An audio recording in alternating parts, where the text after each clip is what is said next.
With Ghana's rapid urbanization comes enormous urban challenges such as the growth of slums and increasing inequality. Attempts to resettle people living in slum areas in the past, especially in the aftermath of the June 3 floods in 2015, have proved futile.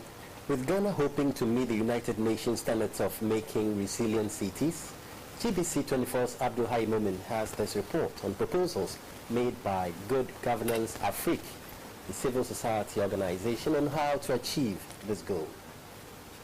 Slums have been defined by various people using various terminologies and methodologies to arrive at their definitions. However, there are so many similarities among these definitions, and key among them is that slums are areas, settlements that are unapproved.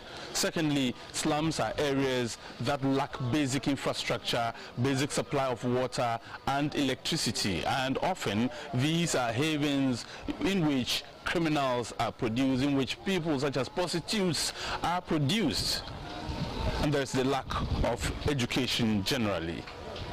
The Good Governance Africa has come up with a report that aims at finding how to develop slum areas, because the admission is that slum areas have come to stay with us. But how do we develop these areas so that they contribute to making the cities in Ghana resilient cities, as has been envisaged by the entire world? Dr. Roland Damte is one of the lead researchers. Children in the slums wake up to see prostitution, drugs, crime, and they think it is normal.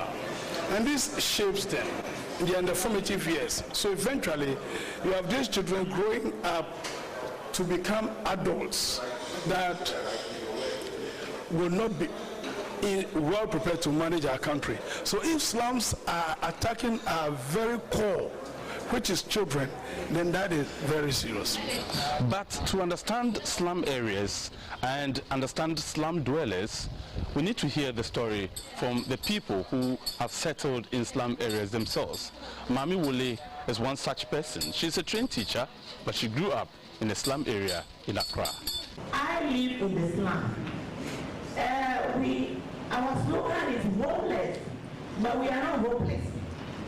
We are homeless, but we are not what? Hopeless. Because when you go into the slum, the first presenter said not everybody there is a peaceful and doing truth. Some of us are also highly educated.